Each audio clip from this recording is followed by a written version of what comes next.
out of control.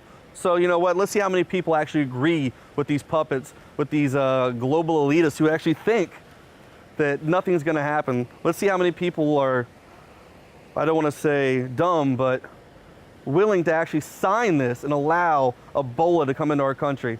Let's go check it out. Well, this is the Ebola Equality Act. What it's gonna do is allow us to fly in patients with Ebola. So what this does is we're gonna allow them just to get on the plane, symptomatic or not, fly on over. It'll be commercial airline. You know, CDC says you're not gonna get it. It's not airborne, so you're fine. You know, a lot of people out here are being racist, saying that we should just like shut down flights and not allow people to come in here to our country with Ebola. I mean, that's pretty ridiculous, right? We have better medical facilities, don't we? Yeah, that's the truth.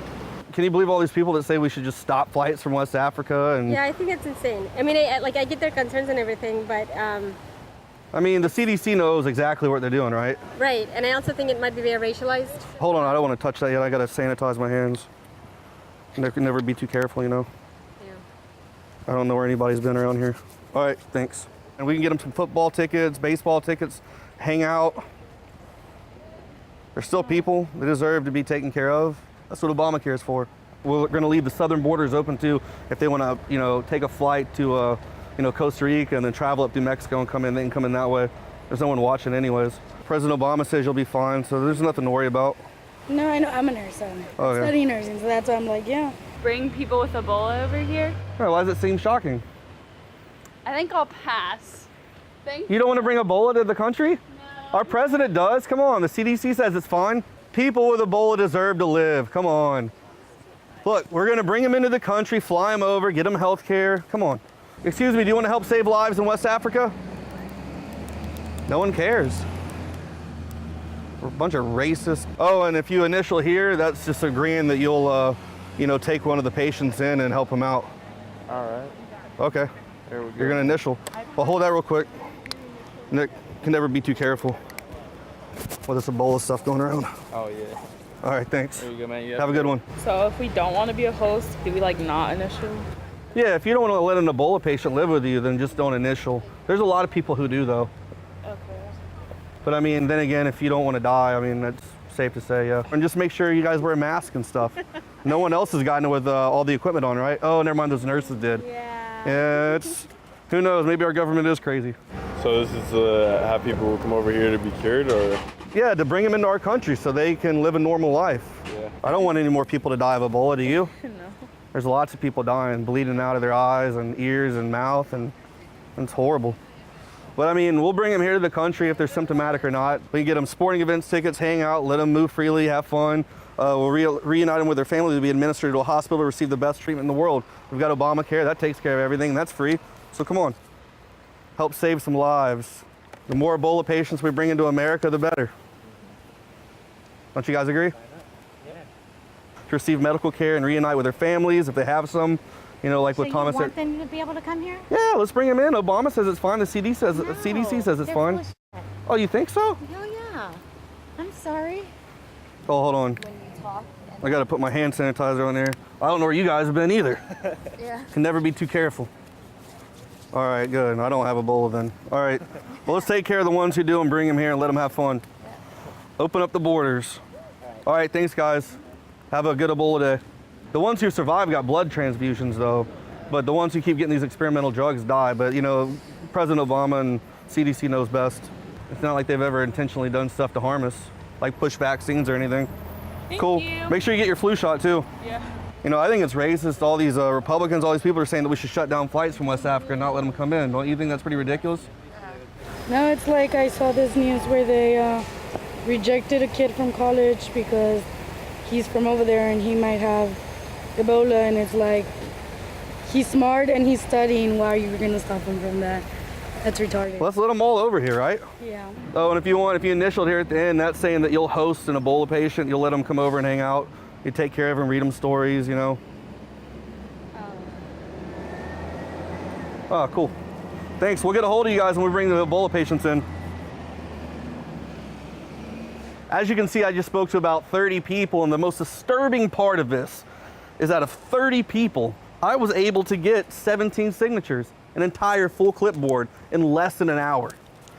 These are the youth that are supposed to be going to college and taking on positions to help further our country. And this just blows my mind. And now check this out. 1, 2, 3, 4, 5, 6, 7, 8, 9, 10, 11 people. 11 people out of 17. Initial at the end, where I don't know if you remember at the beginning, I said if you initial at the end, you allow a symptomatic Ebola patient to come live at your home. 11 people said yes to that. You know, some people came by and looked at me and said, are you crazy? Our government's out of their mind. Some people just laughed when I was sitting out there saying, hey, let's bring Ebola into the country. Come on, don't be racist. You know, but there's still 17 people who one day are going to become doctors, because some of the people who signed this said they were in nursing school. Some were going to be doctors. This is why the CDC is messed up as it is. We have a bunch of people in there who have no idea what they're doing, and they're putting American lives at risk. This is mind-blowing.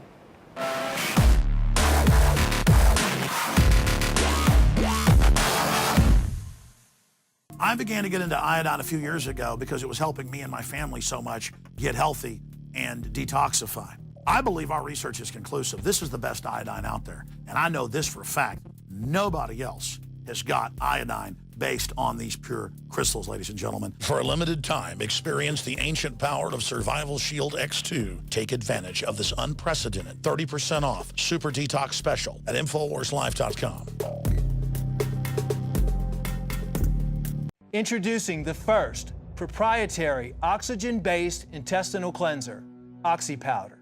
Backed by FDA-approved phase 1, 2, and 3 clinical trials.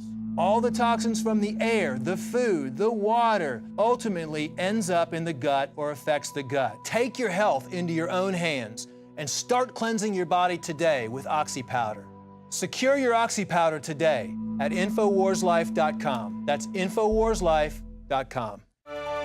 Because I knew Gary Webb and knew him well, and for the production. I don't know if it'll win all those awards because the average person or even the Academy doesn't have the inside knowledge I have on this. I knew Gary Webb very, very well. I never met him in person. I had to have interviewed him 15 times or more, sometimes for 2 hours at length on my syndicated radio show in the same time slot it is today. Because back then he was an outcast. He'd won all these awards for his Dark Alliance piece. They tried to discredit it, never really discrediting it. And of course, now it's been declassified just a month ago that the CIA admits that they did target him, they did try to destroy him. And watching the 2-hour film, I ran through the gamut of emotions. Intellectual realization of tyranny, what a hero Gary Webb was. I felt terrible for his friends, editors, and others that turned their back on him under the pressure and the propaganda, going through a lot of the similar things that Gary Webb has gone through. I empathized with him. And then all the interviews and all our private conversations began to come back to me, and I actually felt nauseated when the CIA was threatening his children, and when he had people breaking into the night to his apartment, and because I remember Gary Webb telling me about all this. The general idea of the CIA dealing drugs was something that the American mainstream press had never written about before. I remember Gary Webb sending me a disc of documents that he wanted me to put online for his new book that was coming out. And he wanted to break a lot of that information on my show because I was willing to do it. And then I also shared guilt with the rest of the people in the movie, because even though I'd had him on and knew the CIA was bringing in drugs, hell, they'd been doing that since the 60s on record with opium out of Vietnam, it was that I already knew that. I'd already interviewed him a bunch. And so it was kind of an old story. And I thought it was a war we'd won getting the truth out. I didn't realize they were still destroying him, and he was fighting for his life. And he told me they were threatening him and breaking into his house. He told Freeway Ricky Ross, who I've interviewed probably 10 times as well, the first interview from prison. We got that with Kevin Booth years ago. Ross said on my show right after he committed suicide, after Webb died, that he had told him they were going to kill him. And how they do it is they come to your house, they say, we're going to kill your kids. If you don't, fill out this suicide note. And then they'll show you photos of your kids, you know, riding their motorcycle or getting off the school bus. And then they shot him twice in the head. And they undoubtedly murdered him. Then they threaten the family and they shut up. And I kept expecting in the movie that they would go along with the suicide narrative. They didn't do that. They clearly imply the CIA killed him. It's just a masterpiece. I mean, that's all I can say. And thank God this happened, because Gary Webb will now get his reputation back posthumously. And it will send a major message to the establishment that you can even kill the messenger, but that you can't kill the signal.